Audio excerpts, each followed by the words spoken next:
preacher man. Ain't no lot to see. All those plans I made for myself, I got nobody else to lean on. Got so far with my head in the clouds. Now it's time to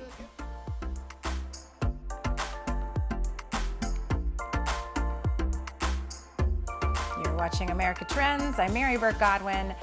And in keeping with our Valentine's Day theme we've had this week, feeling of love in the air, we have a special guest on, and this is a new thing for America Trends. I don't think we've had this type of specialist on the show before. She is a clinical sexologist, and her website is radicalsexologist.com, at radicalsexologist. Dr. Lori Davis, welcome to America Trends. Hello, Mary. I'm so happy to be here on Valentine's Day, no less. I'm very happy to welcome you to the show and to, this is an interesting topic because in some of your notes, it talks about how the word sex and, it's kind of taboo to talk about and people maybe shy away from this subject, but it's something that everyone probably has on their minds. And so it's something that we need to become a little bit more comfortable talking about and talking about it more in terms of intimacy and pleasure as a whole so that we can be happier human beings. Is that kind of where you fit into this world? You stole my thunder, Mary. No, that's exactly what I'm saying. That's exactly it. That's exactly why I'm so happy to be here and that you're bringing this onto the show. Well, we have a lot of entrepreneurs, small business owners that watch the show. And I know, we talk a lot about this whole culture right now of quiet quitting and there's just so much change going on and frustrations with the world, be it politically or whatever it may be. That's probably, as you're probably seeing, filtering into the bedroom and in people's personal lives. Is that what you're seeing? Oh yeah, 100%. Yeah. I see people in my practice for all kinds of things, all kinds of sexual concerns, but fundamentally people can feel really stuck in their sex lives. And when we kind of tune into that and try to see what's going on, one of the first themes that emerges is that people are just overworked. They're stressed out, they're tired to the bone, they're burnt out, and that's really having a huge impact on their sex life.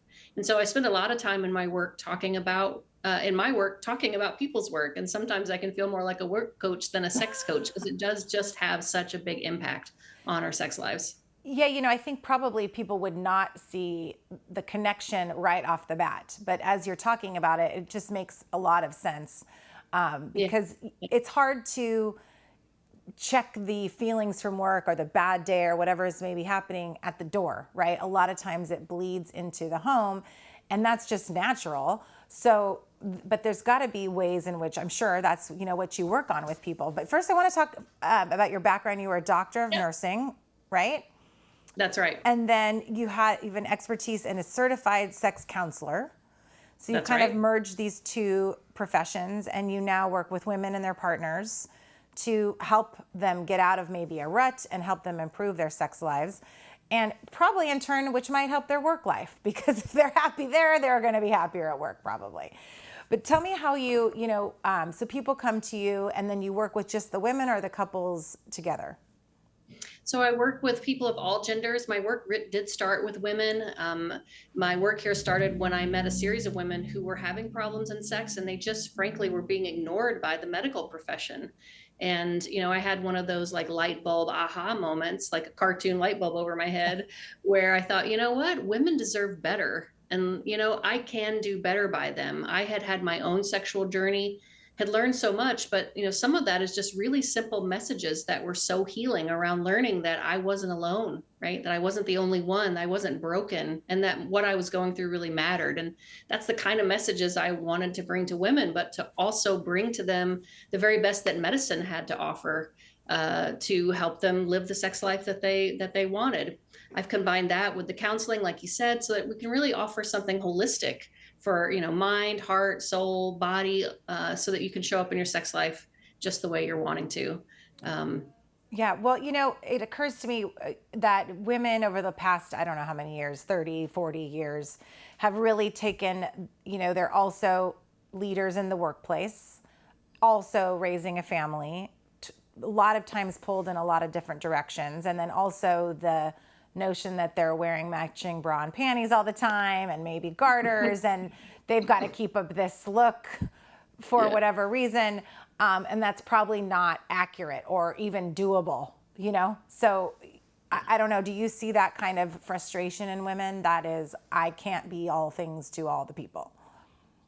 I do see that. I mean, that's a huge refrain, right? And then when we feel like sex is just another thing that we have to do for someone else, right? It just becomes an obligation. It becomes another thing that we've got on our to-do list, which is already too heavy, and I don't want to minimize the fact that, we have too much on our plates at home and at work. And I don't want to minimize that at all, but I know that in my work, sometimes we can get a little stuck thinking that we have to make work perfect before we can make sex perfect. And I really want to offer the radical suggestion to folks that if we turn our mind towards sexuality, that maybe that can be the engine that can get us unstuck, right? Get us turned on, get the engine unstuck, so that we can make the changes that we need in the rest of our lives to live the overall life that we want. So the real perspective shift, I think, for women is considering that maybe sex is part of self-care. And I think that can be a really revolutionary concept. Yeah, I was just going to ask you, what about your practice is the radical part of it? But I think you just touched upon that. It's the paradigm shift or the mental perception, the way we perceive sex has to completely change and be radicalized, right? From the previous notions. And so how do you help? What are some tips? We have about another minute or so. What are some tips that you can share here that might help with overall intimacy and, maybe not just making it like the way we used to think? Yeah, I think really taking in that notion to heart, really questioning, sex is self-care. If sex was self-care, what would my sex look like? What would my relationship with my partner look like?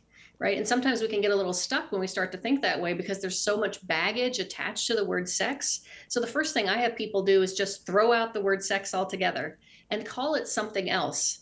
And the suggestion I have around that is maybe you call it play. Like, what would it look like if we were getting together with our partners for self-care through play? And then I encourage people to throw out the word sex and they throw out their sexual script and they really just show up with their partner and figure out what each of them want, right? How do you want to be touched right now? How would you like to be touched right now? And we really start to understand through all of that there is something that we really truly want, that it matters, and that we can ask for it, and that we can even get it. Well, I love that you're bringing this to the world. Dr. Lori Davis, clinical sexologist. You can find her at radicalsexologist.com or at radicalsexologist on Instagram and social media. Thank you so much for being here, Dr. Lori. I really have enjoyed our conversation. And everyone at home, thank you so much for